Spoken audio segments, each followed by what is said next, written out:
Muy buenas tardes, amigos, amigas del Contrato Social por la Educación, a nuestros amigos y amigas aquí en el Ecuador y también a nuestros compañeros y amigos en América Latina.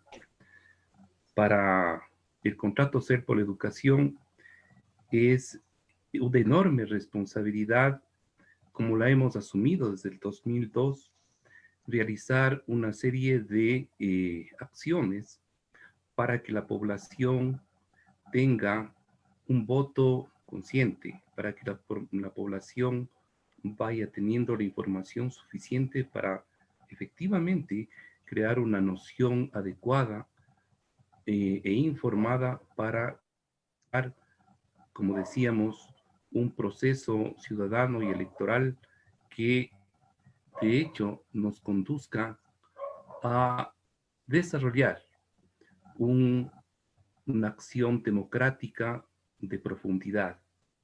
En tal sentido, se ha planteado en este caso unos conversatorios, unos diálogos con todos los candidatos y candidatas a la presidencia y vicepresidencia de la República. Y en estos diálogos lo que perseguimos precisamente es que analicemos uno de los temas más trascendentales y fundamentales para el desarrollo del país, pero también para el desarrollo personal. Esa es la educación. Creemos firmemente que si los candidatos no saben cómo cambiar la educación, pues hay que cambiar de candidatos.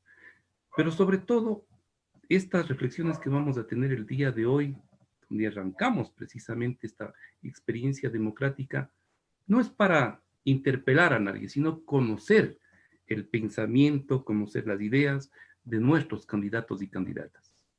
Así que me va a acompañar en esta labor el día de hoy nuestra queridísima compañera y amiga, fundadora del Contrato Social por la Educación, la abogada Anunciata Valdés, que es una prestante ciudadana guayaquileña que ha cumplido N cantidad de acciones y misiones en beneficio de las mujeres, de los niños, de los jóvenes, de la consolidación de los derechos de niños, niñas y adolescentes en el país y últimamente luchando firmemente por construir una reorientación del currículo nacional para profundizar los valores. En fin, querida Anunciata, por favor, si me ayudas presentando a nuestros contertulios del día de hoy.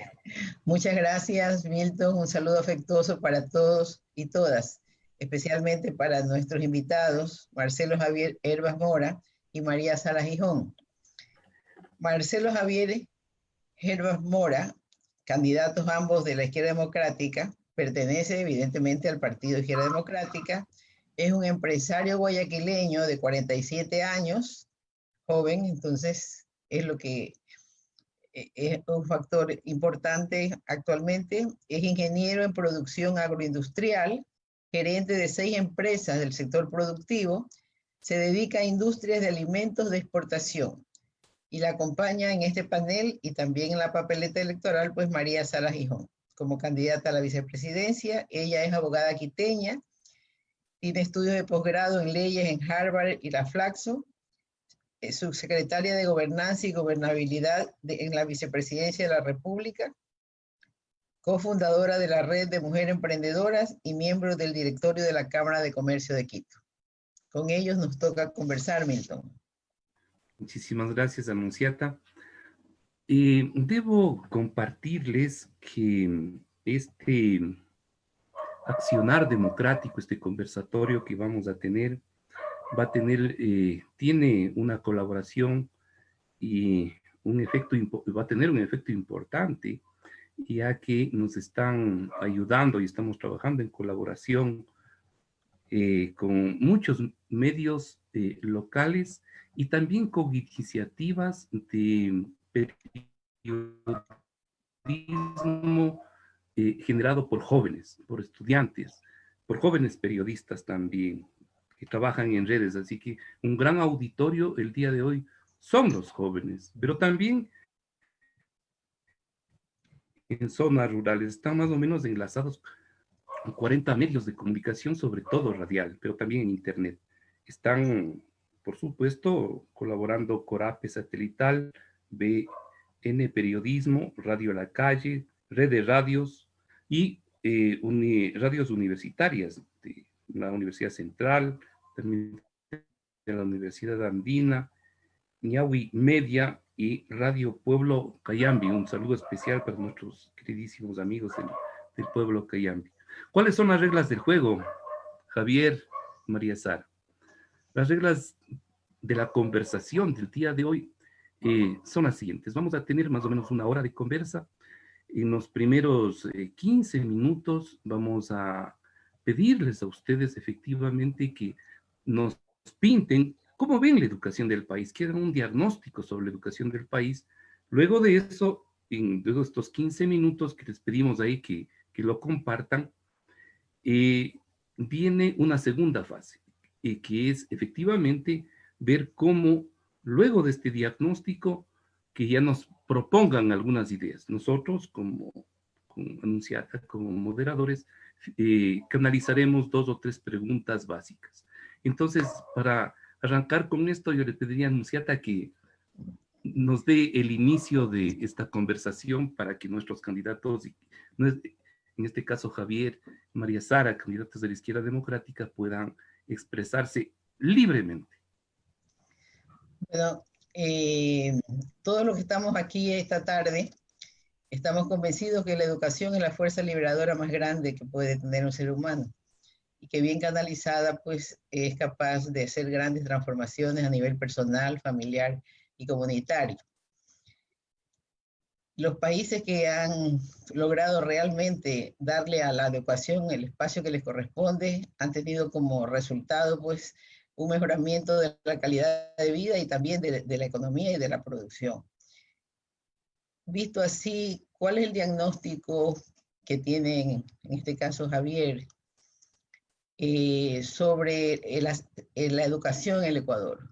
¿Cree usted, cómo ve la educación en el Ecuador? ¿Cómo considera en qué estado se encuentra y hacia dónde usted vislumbra o podría determinar que la educación sería posible cambiarla, pero algo real, posible, que podamos de aquí a 4 años tener unos cambios en el sistema educativo?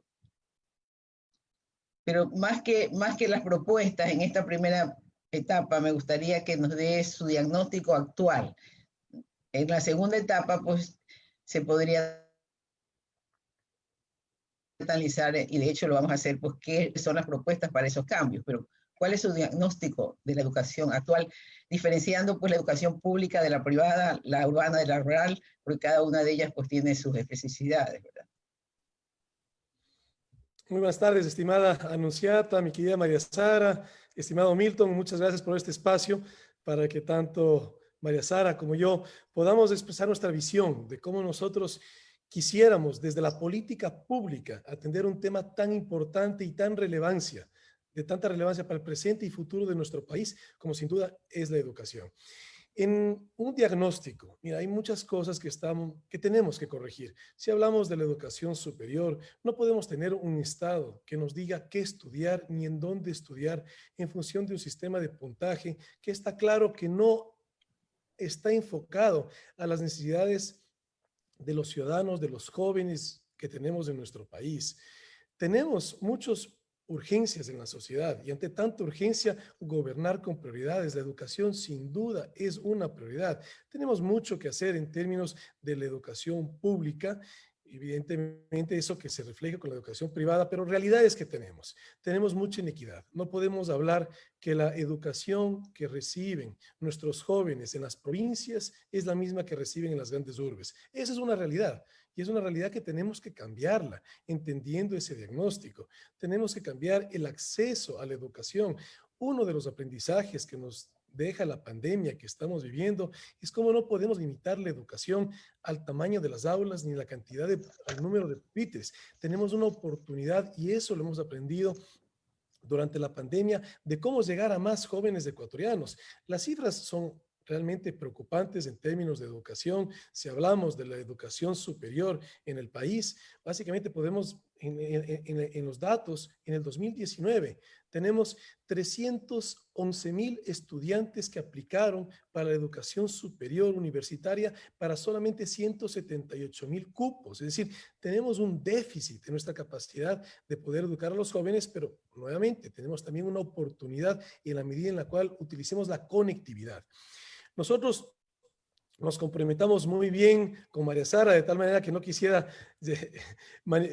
llenar este espacio. Quisiera también que ahí María Sara, en este diagnóstico, te digo, nos complementamos muy bien. María Sara con su experiencia en lo público, evidentemente una mujer de oro, que siempre lo digo cada vez que estoy en los medios, y yo que vengo del sector privado, pero con una clara visión que compartimos. Y esa visión es una política pública.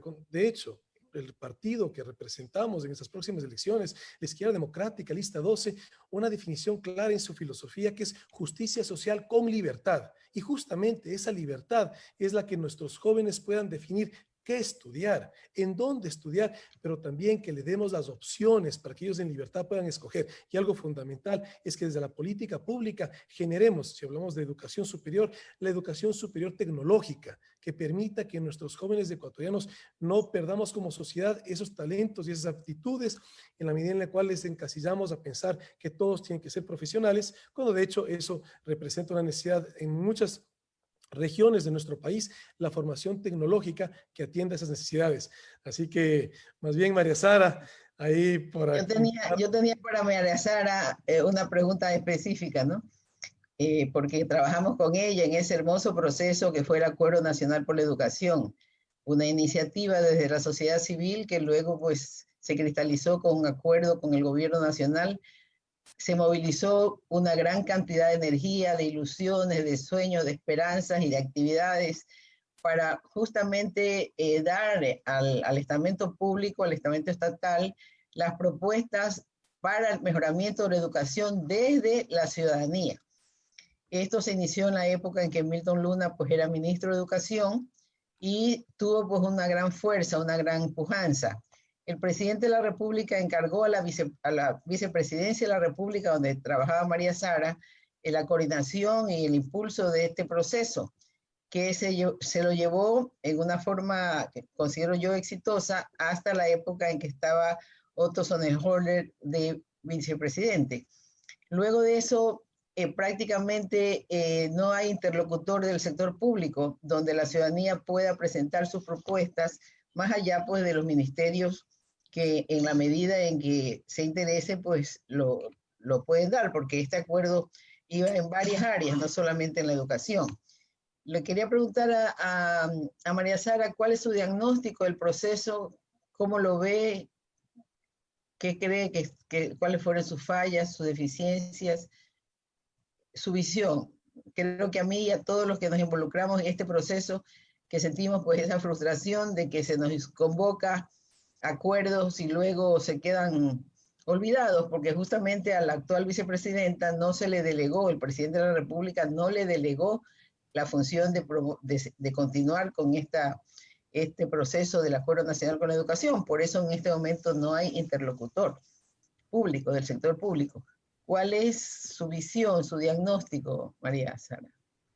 Muchas gracias, Anunciata, y bueno, buenas tardes con todas y todos. Milton, querido, con quien también hemos tenido encuentros múltiples a lo largo de los años, y bueno, con Javier, que estamos ahora como binomio avanzando en este proceso. Bueno, antes de contestarte a esa pregunta, yo creo que el proceso del Acuerdo Nacional Ecuador 2030, digamos, es muy interesante. Lo que pasa es que, como tú dices, hoy por hoy ya no hay quien le pueda dar el empuje que le estábamos dando en su momento desde la vicepresidencia y particularmente, digamos, desde la subsecretaría que estaba a mi cargo, ¿no? Tú sabes que ese es uno de los grandes dramas del Ecuador. Ese justamente, la falta de institucionalidad. El hecho de que dependa de una persona o de una buena voluntad o de buenas voluntades. Yo creo que ya es hora de que el Ecuador le apueste a tener a la educación no solamente como una prioridad en la Constitución o en las leyes, sino que sea una prioridad en la práctica. Es decir, que realmente podamos contar con políticas de Estado en el ámbito educativo. Pero para que eso pueda suceder, necesitamos llegar a estos acuerdos sociales, a estos grandes acuerdos nacionales en el ámbito de la educación. Yo creo que al proceso que seguramente sigue con las 7 mesas del Acuerdo Nacional por la Educación, hay que darle todo el empuje, y con Javier y conmigo cuenten con ello. Y no solamente en el ámbito educativo, sino en los otros temas que quedaron, digamos, sin la fortaleza que le dábamos en su momento. Pero más allá de eso, yo creo que como país, más que como gobierno, como país, requerimos darle a la educación el sitial que se merece. Y como tú mismo dijiste, Anunciata, no hay país, o no sé si fue el Milton, creo que fueron los dos en su momento, pero no hay país que se haya desarrollado de verdad que no le haya apostado a la educación como la prioridad, no una prioridad, sino la prioridad. Y yo estoy completamente de acuerdo con ello. La educación debe ser la prioridad. Ahora, en cuanto al diagnóstico, pues definitivamente no es un diagnóstico fácil. Ya antes mismo de la llegada de la pandemia, sabíamos que tenemos algo que podríamos llamar una exclusión educativa, que probablemente es estructural, ¿sí? Que muy probablemente en la gran mayoría de casos es estructural. ¿Qué significa eso? Pues lo saben perfectamente ustedes dos, pero para nuestros escuchantes, que dicen que son muchos a través de todas las radios que están conectadas y las redes sociales, es justamente que debemos cambiar las estructuras. Tenemos cosas que venimos cargando del pasado, esas inequidades brutales que venimos cargando, que no lo podemos resolver primero, ni de la noche a la mañana, ni solo el Estado. Así de simple. Por lo tanto, tienen que ser temas que los conversemos seriamente, que los pongamos sobre la palestra pública, no solamente en un momento electoral como actualmente, sino en todo momento. Y la educación debe ser la prioridad. ¿Por qué? Porque en realidad con la educación se pueden lograr muchas otras cosas. Por ejemplo, esta mañana conversaba con una colega que justamente está trabajando en el Ministerio de Educación y llegábamos a identificar que en los planteles educativos de nuestro país, en especial en el sector público, es decir, los planteles educativos públicos, tanto en lo urbano como en lo rural, no son espacios solamente para el acceso a la educación, es decir, como la educación como un derecho, sino muchos otros derechos de nuestros niños y nuestros jóvenes. En los planteles educativos, cuando hay posibilidad de la presencialidad, se puede cuidar también el derecho a la salud, el derecho a la nutrición, a la seguridad. Nuestros niños y nuestras niñas hoy por hoy con este drama de la pandemia están en indefensión. Puede ser que estén en indefensión en sus mismos hogares con sus propios progenitores, o lo que vimos hace unas 2 semanas con Javier, que estuvimos visitando Atucucho, que es un barrio marginal muy complicado acá en la ciudad de Quito, donde hay gente maravillosa, pero también hay dramas humanos brutales. Visitamos algunas casas y fuimos a ver la realidad de esos hogares. Solo les voy a contar 2 casos que fueron los que más me dejaron a mí espeluznado. Un caso, una niña de 9 años, estaba sola en su casita. El padre y el tío salen las mañanas y regresan las noches. Muchos de estos barrios son barrios dormitorio, entonces salen a trabajar. La niña sola absolutamente en su casa, no tenía ni qué comer, estaba lavando ropa y en la casa de al lado había albañiles haciendo un trabajo. Y la niña sola. Imaginemos toda la indefensión de esa criatura. Otro hogar, padre y madre, 6 hijos, ¿sí? El padre no estaba, el hijo mayor tampoco, estaba la madre, 5 hijos y una nietecita. Nietecita, hija de la hija mayor de 16 años. Además, muchacha que probablemente fue violentada. Entonces, todos estos dramas que estamos viendo se resuelven cuando en el proceso educativo y en el conjunto de un trabajo de reflexión y de toma de decisiones de la comunidad educativa, con obviamente el seguimiento, el acompañamiento y los lineamientos del Estado, pero también con la participación de los privados. No nos podemos olvidar de los privados. Y aquí viene otra fase del diagnóstico. La educación, aparte de que tiene que haber todo el acceso y que tiene que ser de calidad, también tiene que ser pertinente y relevante.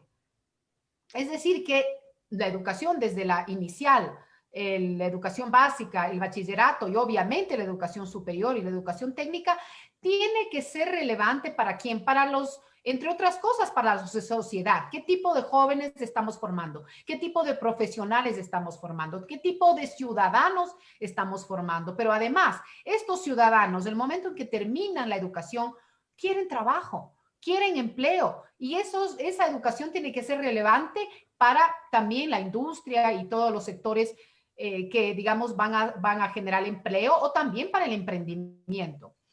Y finalmente, digamos, otro tema que yo creo que tal vez ya es pensar un poco más elevado, pero tenemos que pensar en esos temas, es qué metodologías de educación y de formación vamos a tener. Y yo creo que ahí tenemos que acompañarnos de mucha gente en el Ecuador, ¿eh? No tenemos necesariamente que ir fuera del país. Profesionales de alto nivel, no solamente en el ámbito educativo, sino profesional. Miren, hoy por hoy estamos en el 2020, no en el 53, como digo yo. Entonces estamos y peor del siglo XIX. A veces parecería que la educación sigue respondiendo a las necesidades del siglo XIX y no del XXI. Los jóvenes, nuestros niños, nuestros jóvenes tienen que aprender a tomar decisiones de manera autónoma y a resolver problemas. Y para eso se requiere otra forma de estudiar. Hoy por hoy, si uno le pregunta a los jóvenes, hay un 50% de jóvenes que detestan las matemáticas. ¿Y eso por qué es? Porque no estamos enseñando bien las matemáticas, cuando pueden ser una maravilla, no solamente en sí la materia, sino como forma de pensar. Tenemos que trabajar en metodologías que nos ayuden a que los jóvenes tengan pensamiento crítico, pensamiento abstracto, pensamiento computacional, toma de decisiones. Y bueno, tal vez para no alargarme más, es obvio que tenemos serios problemas de acceso, problemas de calidad, y bueno, para no hablarles de otros temas que tal vez no competen específicamente a esto, pero que sí tienen que ver con tu preocupación, Anunciata, y la del grupo en el que estás tú vinculada con la mesa de la educación en valores o con valores, es el hecho de que realmente no estamos gestionando los conflictos en el país de manera amigable. La violencia es ya estructural. Hoy que se cumple un año más del asesinato de las hermanas Mirabal y que estamos conmemorando el Día Internacional de la Eliminación de la Violencia contra la Mujer, no podemos dejar de decir que en nuestras escuelas y colegios, cuando hay la presencialidad, también hay violencia. Entonces, violencia en las escuelas, violencia en los hogares, violencia en el espacio público. Creo que como sociedad tenemos también que pensar qué vamos a hacer con eso.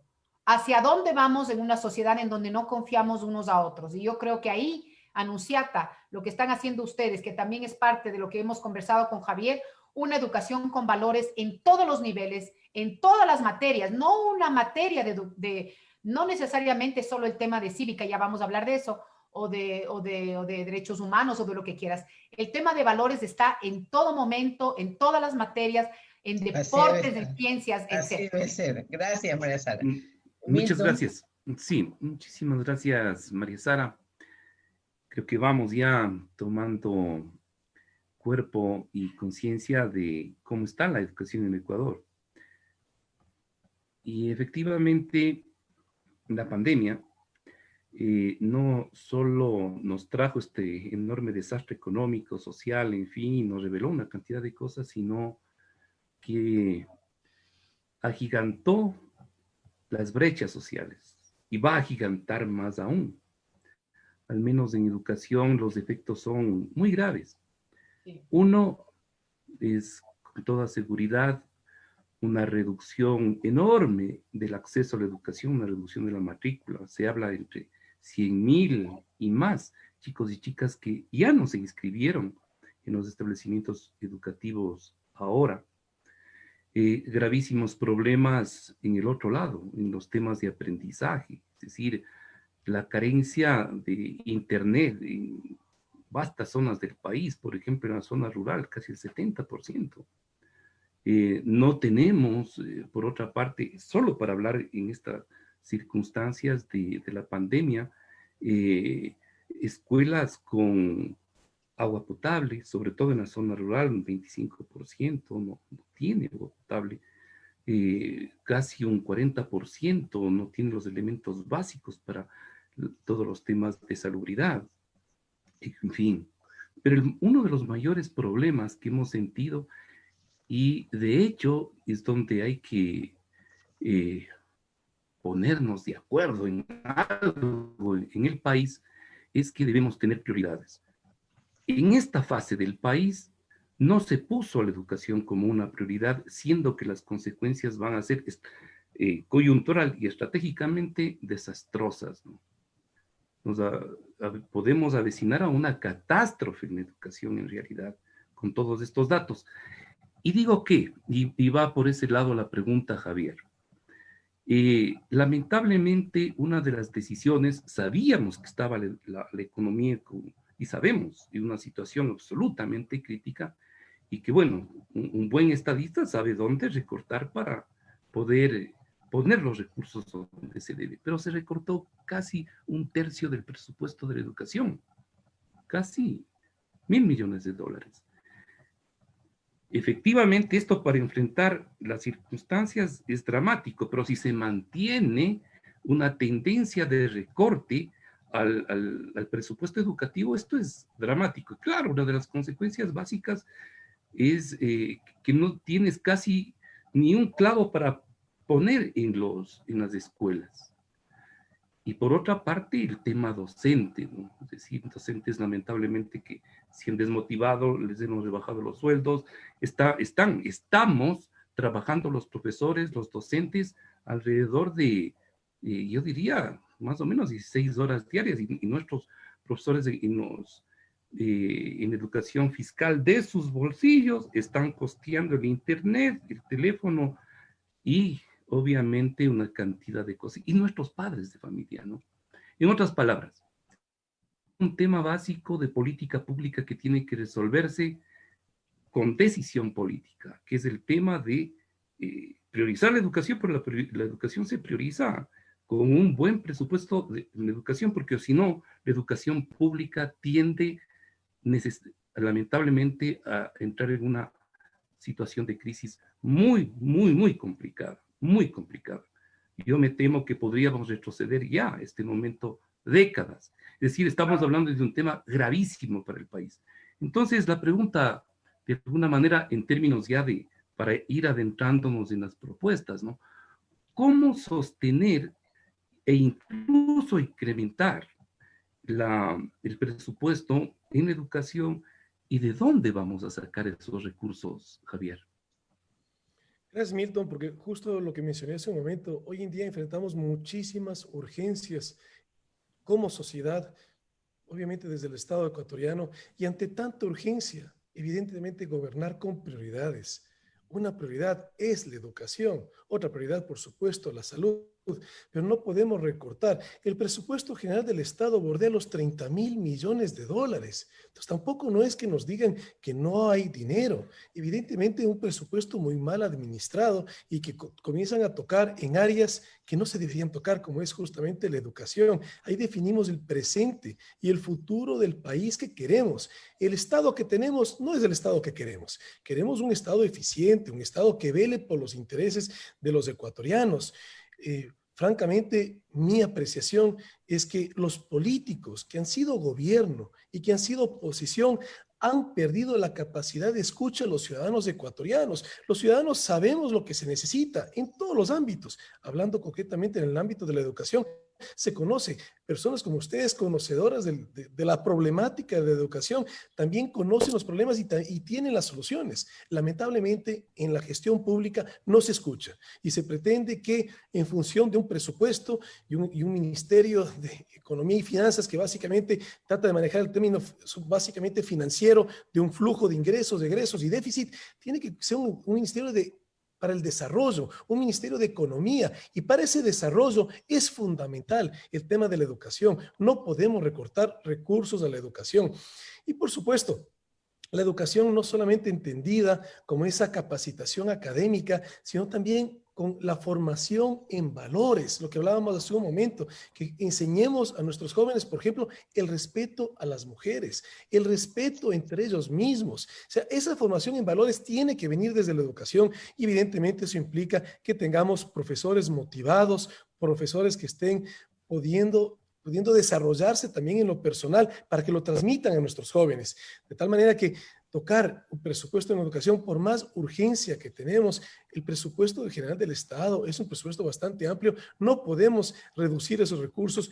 Evidentemente, hoy en día vemos cómo tenemos un presupuesto general del Estado desfinanciado y que, por ejemplo, en el préstamo del FMI entra prácticamente un saco roto que entra a tapar huecos que inmediatamente se vuelven a hacer otros. Pero tiene que haber una responsabilidad. El Estado ecuatoriano tiene que comenzar a ser administrado en escasez, y esa escasez implica que no toquemos fondos de la parte de educación y de la parte de salud, más bien de otros sectores, pero que demos prioridad siempre a la educación y a la salud. ¿Y de dónde podríamos sacar esos recursos? ¿Qué podríamos hacer? ¿Qué ideas tú tendrías, Javier? Bueno, por una parte, al tener un presupuesto del Estado desfinanciado, lo que implica es acceder a deuda para cubrir ese financiamiento. Pero dentro de las obligaciones que tenemos como Estado ecuatoriano en el presupuesto, dentro del presupuesto de egresos que tiene el Estado ecuatoriano, evidentemente también en el tema del pago de la deuda, tenemos que ser muy responsables como Estado, como gobierno, en proteger el buen nombre de nuestro país, pero sí podemos llegar a refinanciar de tal manera que en los plazos no ahorquemos sectores sociales fundamentales. Tenemos que evitar un incendio social en el país, y para eso, por supuesto, tenemos que darle prioridad a la educación. El presupuesto ya está ahí, ya tenemos los ingresos del Estado ecuatoriano. Entonces, más allá de pensar qué nuevos ingresos tenemos y que eso es lo que tenga que ir a la educación, lo que tenemos que pensar es con los ingresos que tenemos actualmente, cómo proteger la educación y otros segmentos de la economía, cómo podemos llevarlos en ese orden de prioridad, pero no podemos tocar el presupuesto de educación si queremos construir el país que queremos a futuro. Muchas gracias, Javier. Anunciata. Sí, realmente hay digamos, grandes obstáculos para lograr que sea la educación la que logre o consiga la gran transformación que este país necesita. Pero si nosotros lo vemos en perspectiva, la educación es realmente la mejor fuerza democrática y capaz de nivelar las grandes desigualdades sociales que se dan en el país. ¿Y por qué digo esto? Porque solamente a través de una educación pública, una adecuada educación pública, donde los niños y niñas que tienen pocos recursos en sus familias, de sus padres, para estar en una educación privada y que se mantienen en la educación pública, tengan iguales o mejores posibilidades de los niños y niñas que se educan en la educación privada. Las estadísticas y los resultados de las pruebas medibles actualmente señalan una gran diferencia entre el nivel de aprendizaje, de destrezas y habilidades de los que se educan en el sector privado y los que se educan en el sector público. Por lo tanto, lo que está haciendo el sistema de educación diferenciado es acentuar las diferencias y digamos, dar menos acceso a los niños de los sectores del sector público, que se educan en el sector público.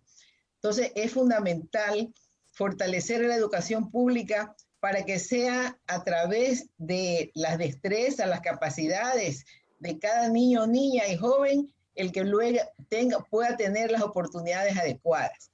Y otro gran obstáculo es la desnutrición infantil. Ha subido del 23 al 27% con la pandemia la desnutrición infantil. Y esto determina que ya de entrada esos niños, aunque lleguen al sistema público, no tienen las capacidades ni siquiera físicas para captar la información o retenerla. Este es lo que realmente debe ser un debate con los candidatos, ¿no? ¿Qué van a hacer?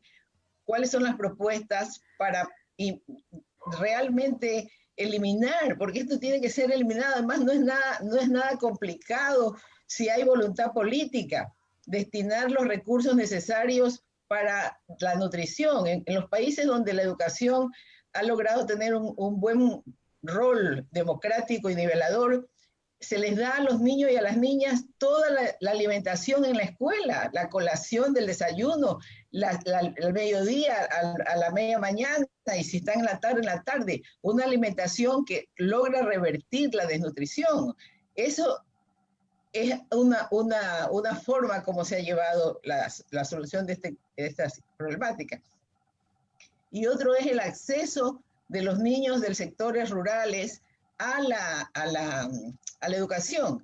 Actualmente existe una ley que no se la cumple, una ley que establece que las empresas de telecomunicaciones están obligadas de la facturación pagar el 0,5% a un fondo que es para que se implemente el sistema universal de acceso al Internet en sectores rurales. Ese fondo da aproximadamente 40 millones de dólares anuales. Con esos 40 millones podría darse un acceso muy grande, amplio, aproximadamente a 400,000 niños y niñas. No se lo hace, ese fondo llega al fondo común del presupuesto del Estado y no se le da el uso que corresponde. ¿Cuáles serían, mi pregunta es a los dos, cuáles serían las propuestas de ustedes para enfrentar esta gravísima problemática de la desnutrición infantil, del poco acceso de los niños a la educación porque no tienen internet, sobre todo ahora en pandemia, y de qué forma fortalecer la educación pública, el sistema de educación pública, para que cumpla el rol liberador, nivelador y democrático que le corresponde? Muchas gracias, Anunciata. Mira, tú has topado un tema que es clave y es la interrelación de una diversidad de temáticas, ¿no? Porque justamente hablábamos más temprano que en los planteles educativos, sobre todo digamos, como se les llamaba, fiscales, bueno, en todo caso, del sistema público, no solamente estamos garantizando el derecho a la educación, sino otros derechos, como el derecho a la salud, a la nutrición, etcétera. Pero mira, yo creo que ahí vale mencionar que nuestro plan de gobierno de la izquierda democrática está enfocado en todos los ODS. Y esa es justamente la validez de la Agenda 2030 y los Objetivos de Desarrollo Sostenible, sobre todo si pensamos en los primeros 6, ¿no? Años, en donde está reducción de la pobreza, hambre cero, salud y bienestar, educación de calidad, el tema de igualdad de género y el tema de agua sana o agua potable y saneamiento. Todos están interrelacionados. Cuando los niños entran al sistema educativo, si es ahí donde queremos revertir este tema de la desnutrición, probablemente ya sea muy tarde, mi querida Anunciata. Tenemos que trabajar en los temas de nutrición desde que el niño, prácticamente el bebé, digamos no el bebé, pero el feto ha sido concebido, claro, ¿no? Desde que la persona es concebida. Y en ese sentido, tenemos que preocuparnos de las madres, de las mujeres en gestación. Y ellas son las que tienen que además estar bien nutridas y además se tiene que hacer un seguimiento adecuado del proceso de gestación. Una vez que nacen los bebés, los primeros 2 años son clave. Es ahí, y justamente ustedes saben mejor que nadie, Milton y Anunciata, son en esos primeros 2 años de vida en donde se desarrolla el cerebro y en donde estos bebés con la nutrición adecuada y la motivación adecuada, obviamente se convierten en grandes aprendedores, ¿no? Grandes, digo aprendedores porque estudiantes también, pero lo importante es ser un aprendedor siempre, ¿no es cierto, Milton? No importa si uno tiene 90 años, seguir aprendiendo. Y eso solo se logra cuando el desarrollo del cerebro en los primeros 2 años ha sido bueno, ha sido el correcto. Evidentemente, todo el trabajo que se puede hacer ya en el ámbito educativo, con un sistema educativo de calidad, en donde toda la comunidad educativa realmente esté interrelacionada y se puedan tener estas reuniones periódicas de la comunidad educativa vinculada a cada uno de los planteles para que haya este compromiso. Ahora bien, ya para algo tan potente como una política pública, bueno, primero, como lo dijo Javier, se necesita voluntad política porque las leyes ya están ahí, los instrumentos ya están ahí, se necesita la voluntad política. Y como dijo Milton, la prioridad de la educación solamente se aterriza en los presupuestos. Cuando tú le empiezas a recortar el presupuesto a la educación o a la salud, estás demostrando que no es tu prioridad realmente. Así que para nosotros, desde la izquierda democrática, la salud y la educación y la salud, por eso siempre hablo así, digo al revés, porque en realidad son ambos igualmente prioritarios. No es el uno o el otro. No es primero el uno, primero el otro. Ambos son igualmente importantes, porque la salud preventiva tiene mucho que ver con temas de nutrición, pero también tiene que ver con temas, por ejemplo, del deporte. Los jóvenes que hacen deporte hasta asimilan mejor, digamos, la nutrición, los alimentos. ¿Sí? Entonces, en realidad, esto es un tema muy importante. Ahora bien, mira, en el tema fiscal, yo me especialicé, mi maestría que la hice en Derecho, lo hice en Derecho Tributario y Administración Fiscal. El Estado tiene ingresos que pueden ser a través de los impuestos o a través de deuda o a través de regalías, etcétera, y después está el gasto, ¿sí? Entonces tenemos que cuidar también esta parte de acá de los ingresos. Miren, en el Estado se han tomado decisiones en algún momento a través de leyes o de reglamentos de brindar ciertas, lo que en inglés se llama tax breaks, ¿no? O sea, ciertos beneficios tributarios a ciertos digamos, deudores tributarios, ¿no es cierto?, a ciertos contribuyentes, grandes contribuyentes, en el caso de que cumplan con ciertos objetivos de desarrollo, ¿no es cierto? O sea, si están, por ejemplo, generando empleo, si están generando cierto tipo de bienestar en ciertos territorios. Se tiene que hacer un análisis de cuántas de esas empresas efectivamente están cumpliendo con esos compromisos para que sigan beneficiándose de esos, entre comillas, valga la redundancia, beneficios tributarios. Nos puede decir cuántos de ellos los podemos ya cortar, o porque ya cumplieron su tiempo, o porque no están cumpliendo con los objetivos, ¿sí? Perdón, creo que se me cortó un ratito la comunicación. No, muy poco, muy poco. Muy poco. Sí Dale nomás, sigue. Sí se entiende la frase. Gracias, a veces se vuelve inestable el internet, Sí. porque estamos usando todos al mismo tiempo. Así es. Bueno, lo que decía es que haciendo un adecuado diagnóstico de esto que se llama, bueno, no tiene un nombre medio sofisticado, pero básicamente tiene que ver con beneficios tributarios para ciertas empresas, hay que analizar si esas empresas realmente deben seguir beneficiándose o no. Y estamos hablando de mucho dinero. Se habla de más o menos entre 2.000 y 3.000 millones de dólares al año, solamente en esos rubros de beneficios tributarios a ciertas empresas, ¿sí? Por otro lado, hay que tener un sistema tributario simple. Javier, mi binomio, el candidato a la presidencia, él siempre habla de eso. Y él como empresario lo entiende perfectamente. No podemos tener reformas tributarias cada rato. Una buena reforma tributaria que se aplique esos tributos a quienes se tenga que aplicar, que los contribuyentes que son tramposos no lo sean, se les lleve hacia el cumplimiento digamos, de la norma, y que no se vuelva a cambiar el tema tributario. ¿Por qué? Porque eso también nos sirve para una adecuada planificación, para saber cuánto de deuda realmente necesitamos, pero si hacemos bien el trabajo también de recaudación fiscal, en lo justo, porque tampoco es cuestión de que vamos a cobrar de más, porque ahora en la situación post-pandemia o pandemia, segunda o tercera fase, no estamos tampoco para aumentar los impuestos, pero sí para cobrar los que realmente se merecen. Entonces, miren, yo creo que se requiere de voluntad política, se requiere de decisión y se requiere de algo más. Como ya lo dije y lo vuelvo a insistir, necesitamos trabajar de manera colaborativa. Y esto es parte del ODS 17, las alianzas.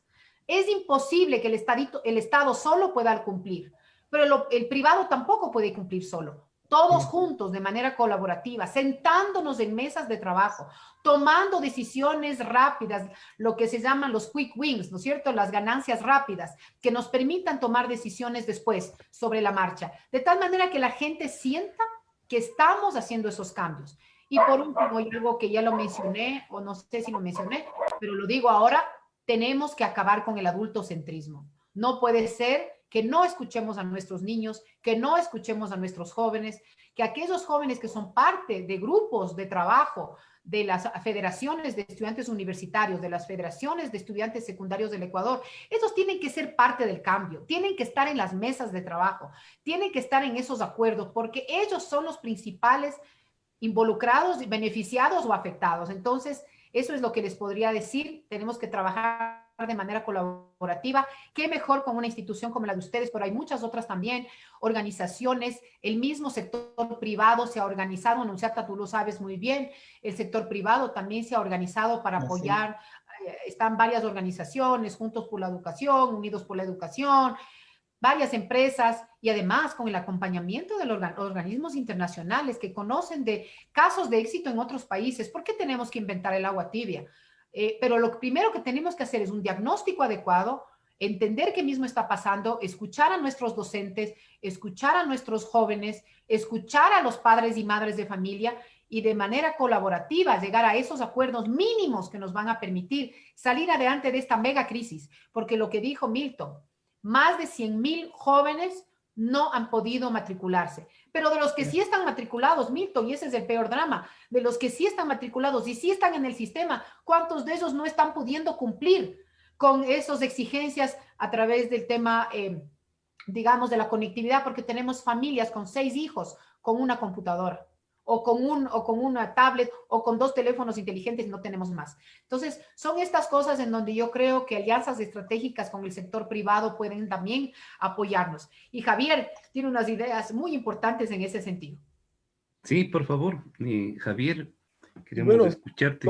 complementando ahí lo que justamente lo dice muy bien María Sara. A ver, en el tema de la educación tenemos que manejarlo de manera integral también. Es decir, en su momento justamente Anunciata mencionó el tema de la alimentación y generar políticas de Estado. Eso es algo bueno que hizo el gobierno anterior. El tema del desayuno escolar, que si es que vamos más para atrás, se inició con el gobierno de la izquierda democrática del expresidente Rodrigo Borja.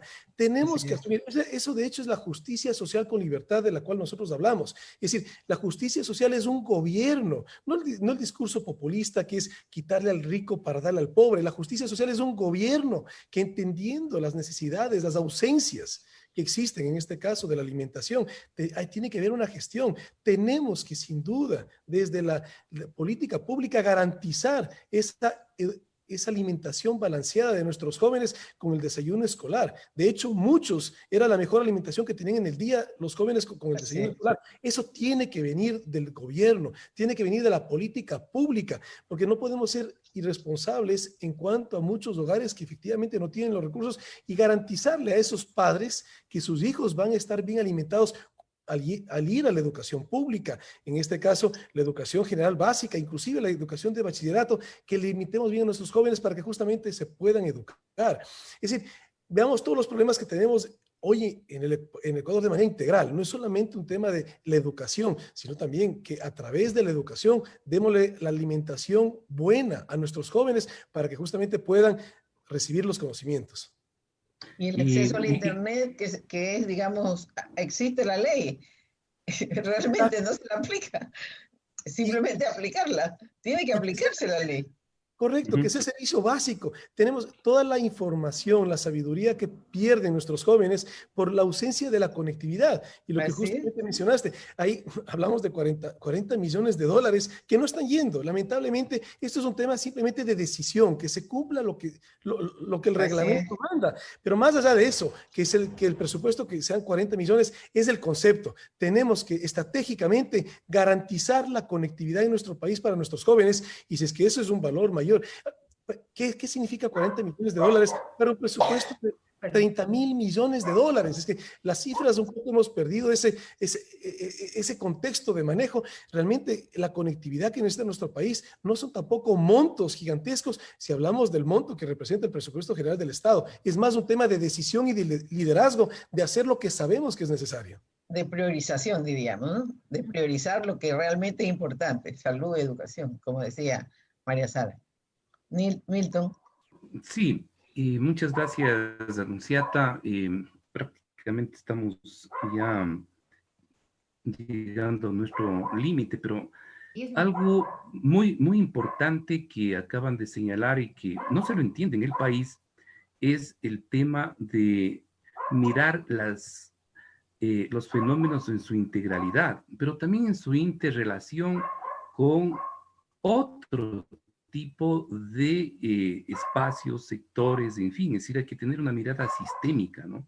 Hay un divorcio, por ejemplo, entre la educación general y la educación universitaria. Hay un divorcio dentro del propio sistema educativo en sus diferentes fases. Y sobre todo hay un modelo de gestión educativa tremendamente centralizada. Es decir, lo que sucedió en los últimos más de 10 años es que con este concepto de que el Estado debía absorber absolutamente todos los poderes, las capacidades de decisión, la construcción de políticas y al mismo tiempo la ejecución de las mismas, ahuyentó a todos los otros actores absolutamente importantes para la construcción, en este caso,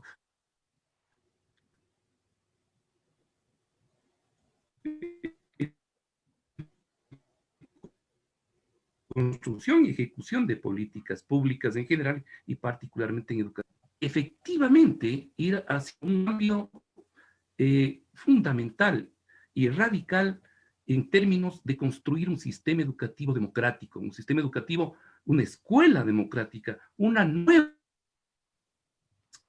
escuela que efectivamente conecte a las necesidades del país y las necesidades del momento, y sobre todo en términos de dar respuesta, por ejemplo, a uno de los grandes problemas de la humanidad en este momento, que es el cambio climático. Es decir, estos paradigmas deberían ayudarnos a desatar un cambio de modelo educativo, pero también un cambio de modelo de gestión. ¿Cómo miran ustedes estas ideas, Javier? Efectivamente, ese cambio es parte del progreso que buscamos en nuestro país, justamente que pensemos en ese Ecuador de futuro, en el Ecuador que queremos dejarles a nuestros hijos, que cómo podemos cambiar. Y aquí hablamos, si hablamos en términos económicos, es justamente pasar de ser un modelo de desarrollo, que una economía que depende en el extractivismo, a un modelo de desarrollo basado en la exportación, que son las oportunidades que tenemos como país. Lo mismo si hablamos en términos educativos, las oportunidades que tenemos para el desarrollo de nuestro capital humano es lo que fundamentalmente nos puede garantizar cómo podemos progresar y salir de esta crisis económica actual, pero en general salir del subdesarrollo, que pase que veamos un Ecuador productivo, un Ecuador que cambiemos ese discurso populista de un gobierno que nos arroje migajas a los ciudadanos, sino de un gobierno que nos empodere a los ciudadanos, y parte fundamental de ese empoderamiento es la educación, que tengamos jóvenes bien formados para que puedan pasar a ser actores económicos que aporten para el desarrollo del país, y eso es esa herramienta fundamental nos va a dar la educación. Me gustaría complementar. Sí, por favor. Sí, por favor, con esto. Claro, con eso cerramos. No, pero sí, con esto cerramos y adelante, por favor, María. No, muchas gracias, Milton y Anunciata y Javier. Mire, el tema justamente que mencionaste tú, y es algo que yo lo tenía aquí anotado como uno de los temas a puntualizar. Mira, ¿cómo podemos esperar tener una educación superior de calidad si las previas no tienen ese mismo nivel, ¿no es cierto? Entonces tenemos realmente que funcionar como un sistema. Y ahí viene justamente el pensamiento sistémico, que tiene que venir de todos lados. Si queremos que los jóvenes desarrollen el pensamiento sistémico, este pensamiento crítico, abstracto, como quien dice, aprender a pensar, ¿no? Mira, yo he sido profesora universitaria en los últimos años menos, 2 años y pico que no he dado clases, pero una de las primeras cosas, y yo doy clases a nivel de maestría, y una de las primeras cosas que yo les decía a los jóvenes, y eran profesionales, ¿no? Les decía, miren chicos, aquí más allá de la materia, vamos a aprender a pensar. Y además vamos a aprender a leer y a escribir. Y me decían, María Sara, ya sabemos leer y escribir. Les digo, habrá que ver, les digo, porque no, una cosa es leer, pero realmente no comprenden. Muchos de ellos no comprenden. Y es porque no estamos, digamos, despertando esas destrezas, ¿ya? Entonces, no solo es la cuestión de aprender a juntar las letras y que ya se formen las palabras y poder leerlo en voz alta, ¿no? No, es realmente la comprensión. Y eso tiene que estar presente en todos los niveles educativos y en todas las ciudades y territorios de nuestro país. Un segundo tema que es clave es la contextualización de la educación en los territorios. Y eso viene de la mano de lo que decía Milton. El hecho de haber centralizado tanto y pensar que desde Quito, desde el 14º piso de un mega edificio, se podían tomar todas las decisiones del país, y pensar que, por ejemplo, las unidades educativas del Milenio podían funcionar en una ciudad como Guayaquil, igual que en la Sierra Centro o igual que en la Amazonía, no tiene sentido. Inclusive las infraestructuras no están adaptadas a la realidad de los territorios, menos aún los currículos. Entonces tenemos que pensar, y ahí viene nuevamente lo que mencioné antes, el trabajo de la comunidad educativa, los padres, los docentes, los directivos, los mismos jóvenes cuando ya puedan tomar decisiones o realmente opinar. Yo creo que hasta desde los chiquitos pueden opinar, pero hay distintos niveles de aceptar esa información. Entonces yo creo que uno de los grandes déficits o deudas que le tenemos a nuestro país es que la educación sea pertinente, sea relevante para lo que necesitan nuestros territorios. Y es ahí en donde uno de los temas que se impulsó dentro y que se sigue impulsando dentro del Acuerdo Nacional por la Educación, hay dos que me parecen que quisiera relevar en este tema. Uno, educación para el desarrollo sostenible. No solo es de la educación ambiental, es la educación para el desarrollo sostenible que tiene que estar presente nuevamente en todos los niveles educativos. ¿Para qué? Para lo que dijo Milton, para realmente enfrentar la crisis climática que ningún gobierno, ni local ni nacional en el Ecuador se ha atrevido a declarar. Pero estamos en crisis climática. No sé si han visto ese dibujito que aparece que dice COVID, una ola relativamente grande, una ola más grande que habla de la crisis económica y social y una ola enorme que habla del cambio climático. Estamos en una crisis climática y si no tomamos decisiones serias, no sé si han visto en Netflix, hay un documental, La historia del plástico, y es espeluznante lo que estamos viviendo. Para el 2050 vamos a tener más plásticos que peces en el mar. Ya en uno de los lugares más profundos del mar en este planeta ya hay microplásticos. Y en la punta del Everest ya hay microplásticos. ¿Qué le estamos haciendo a nuestro planeta? ¿Qué mundo le estamos dejando a nuestros hijos y a nuestros nietos? Tenemos que ser mejores ancestros. Y eso es parte de lo que conversamos nosotros en el acuerdo, digamos, de nuestro plan de gobierno que va de acuerdo a muchos de los temas del acuerdo nacional. Y por último, el otro acuerdo que sí se suscribió es el pacto por la formación dual. Pero no puede quedar en un pacto, se tiene que hacer realidad. La formación dual es uno de los mecanismos a través del cual, es una de las modalidades a través de la cual la educación técnica y tecnológica le asegura a los jóvenes la empleabilidad, apoyen la competitividad y productividad de las empresas y finalmente logra que haya esa, no sé, simbiosis entre la empresa, el ámbito educativo y las familias. Así que eso sería lo que les tengo que decir hoy, ya siendo las 6 en punto, creo que mejor me callo, pero muy feliz de seguir conversando con ustedes en algún otro momento. No sé, Anunciata, y luego yo lo cierro. Bueno, solamente decir que ha sido satisfactorio para todos los que hemos participado, no solamente los que estamos ahora. Estoy segura que los que nos están viendo y escuchando, pues conocer los planteamientos de ustedes.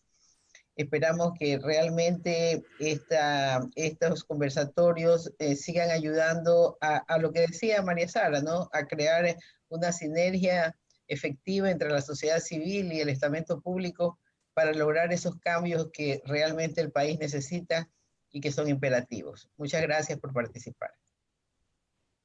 Bueno, muchas gracias, Anunciata. Un agradecimiento muy grande al candidato Javier Herbas, y por supuesto a María Sara Gijón. Debo también levantar un agradecimiento a los amigos de las radios y de estas expresiones de Internet de comunicación. Corape, una entidad que cubre y asocia a una cantidad enorme de radios a nivel rural, BN Periodismo, Radio La Calle, red de radios universitarias del Ecuador, Ñahui Media, Radio del Pueblo Cayambi, y por supuesto a través del Facebook hemos tenido la participación y nos han estado viendo, y un saludo muy cordial a los docentes, a los maestros y maestras, y a los chicos, a los jóvenes. Esperamos que se sigan integrando también los chicos, por supuesto, personas y amigos de Manabí, de Loja, de Ibarra, de Pastaza, de Ambato. Tenemos también en Riobamba, tenemos en Cotopaxi, Guayaquil y obviamente nuestra ciudad de Quito, también de la provincia del Carchi nos indican. Quiero terminar esto con lo que hemos señalado. Queremos generar un voto responsable en el país, pero queremos que la gente, que las personas evalúen. Nosotros, como Contrato Social por la Educación, este movimiento que trabaja desde el 2002, voluntad política por una educación pública de calidad en el país, estamos nuevamente abriendo un foro de esta naturaleza. Pero ustedes, amigos y amigas que nos están viendo, ustedes tienen que decidir Y aquí yo creo que han oído y han escuchado criterios, han escuchado propuestas, han escuchado análisis. De la educación podemos hablar 30.000 problemas. Hoy se han hablado algunos que son muy importantes. Yo les deseo a los amigos y amigas de la Izquierda Democrática, a María Sara y al candidato presidencial Javier Hervas, todo lo mejor. Y sobre todo, suceda lo que suceda en el país, luego del proceso electoral, creo que estas políticas, estos foros, esta capacidad de juntarnos debe continuar. O si no, el país no va a cambiar, no va a cambiar. Tenemos que juntarnos, tenemos que generar esperanza en el país. Y la esperanza son los niños, con los jóvenes, pero bien formados y con salud, ciertamente, ¿no? Entonces, con esto yo cerraría esta primera sesión y anunciando a nuestros amigos de todo el país que van a venir los otros candidatos y candidatas a la presidencia y vicepresidencia de la República y que estemos atentos a nuestros anuncios y muchísimas, muchísimas gracias a nombre del Contrato Social por la Educación. Milton, ¿me permites unas últimas palabras? Por supuesto. Gracias. Aquí mi llamado a mis hermanas y hermanos ecuatorianos, de cómo la política influye significativamente en nuestra vida. Si hablamos en términos de la educación, que ha sido este diálogo tan ameno y tan importante, ¿cómo afecta en la calidad de la educación la gestión de la política? ¿Cómo afecta en el acceso a la educación justamente la política?